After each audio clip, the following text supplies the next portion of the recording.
It is good to be here, and it is a great day to be alive. I bring that greeting to you from Mildred Scott Olmsted, who had her own song to sing, and it was for peace and freedom. And when Mildred would greet me, she would say, "It's good to be here with you, Stephen, and it's a great day to be alive." I'd like to feel that right now.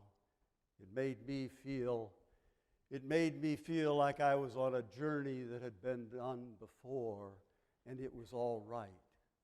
So I'm going to say, with feeling and meaning, it's good to be here, and then you're going to say, and it's a great day to be alive. Got it? It's good to be here with you. It's a great day to be alive.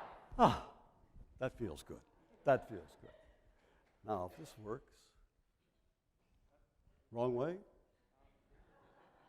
That's me. That's Mildred. That's Mildred.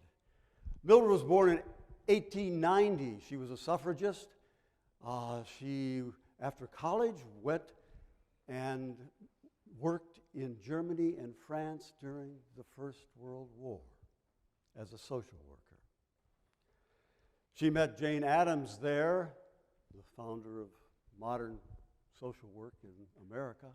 And they came back after the war and they established an organization called Women's International League for Peace and Freedom, an organization that had the audacity to stand up to men at war and say no more.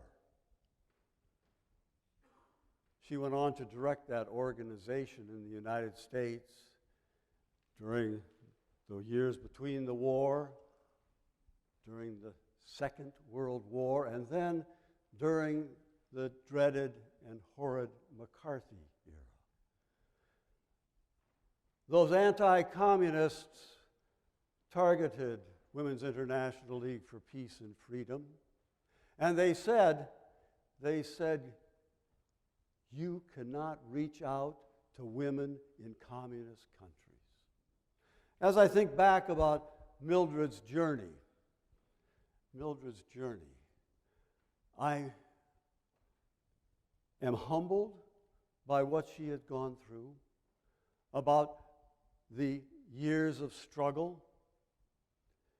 And I was fortunate enough to meet her in 1969. I had just graduated from seminary, a Baptist seminary, Tyrone, Crozier Seminary, where Dr. King had gone.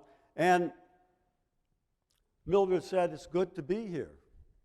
And it was a good day to be alive. That second part of that greeting I didn't really get at the time. It was a dark time for me and for many of you who have a similar number of gray hairs. It was a dark time. The war was going on, escalating.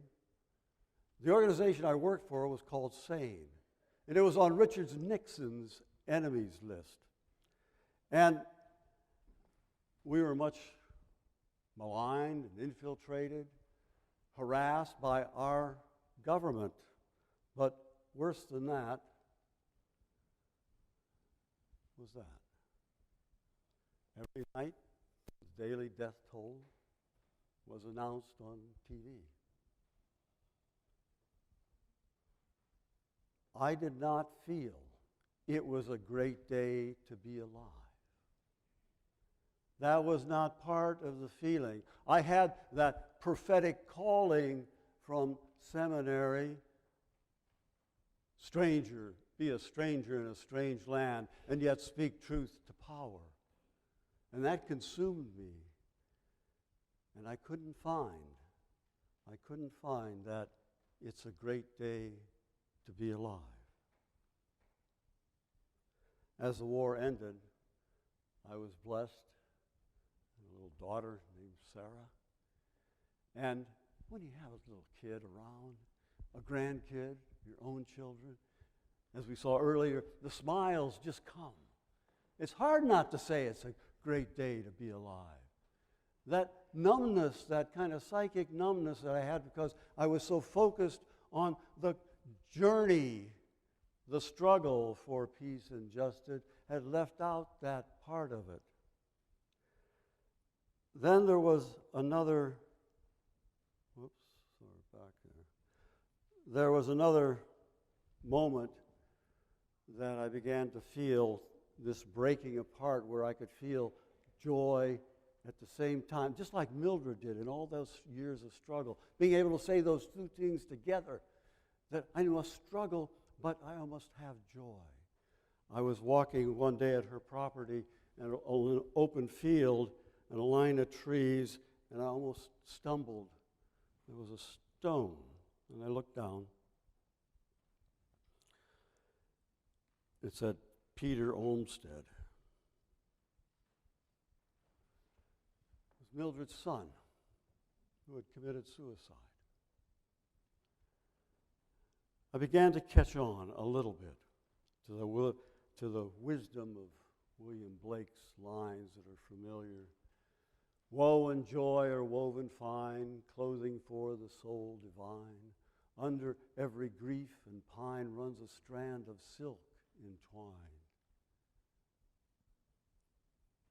It is right, it should be so. Man was made for joy and woe, and if this we truly know, safely through the world we go. The psychic numbing began to break more and more, and I could feel more joy. And there were little victories, that was the next slide. That's Mildred, that's Joan Baez. We'd have fundraising events for the radio program that I started that was nationally syndicated. That was good. That felt good. But as that was coming together, so too my marriage was falling apart. The counselor said, you two work in work camps, 2 separate work camps. She in academia and I in this thing called the struggle for peace and justice. That breaking open, that ability to feel both of those at the same time, joy and woe, and to know that they come and they go. That was a revelation to me. And it felt good. We have images, these thoughts that come to our brain, and they present themselves as pictures. Well, here's a picture I have. I have some friends, good friends, Bob and Karen, and they said, well, why don't you and Sarah come with us to Dorney Park? And I said, what's Dorney Park? And they said, well, Dorney Park's an amusement park. We'll have fun all day long. I said, well, I got too much to do, for goodness sakes. Too many things to do. And I had this picture of us having a picnic at Dorney Park. And I'm looking over, there's a Ferris wheel and the bumper cars. And I turn to them and I say, you mean people just come here to have fun all day long?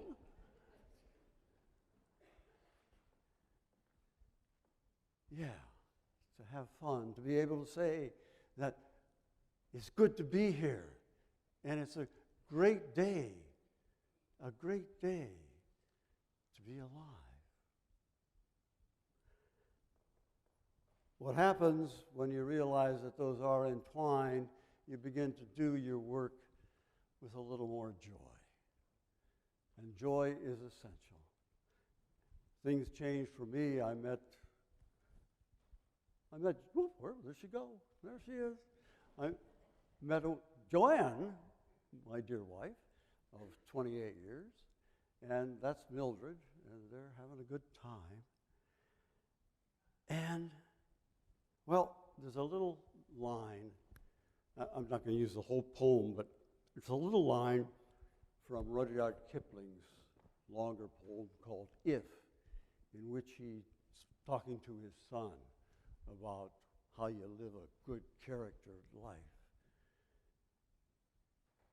If you can fill the journey of a minute with 60 seconds worth of wonder and delight, then the world is yours and all that's in it.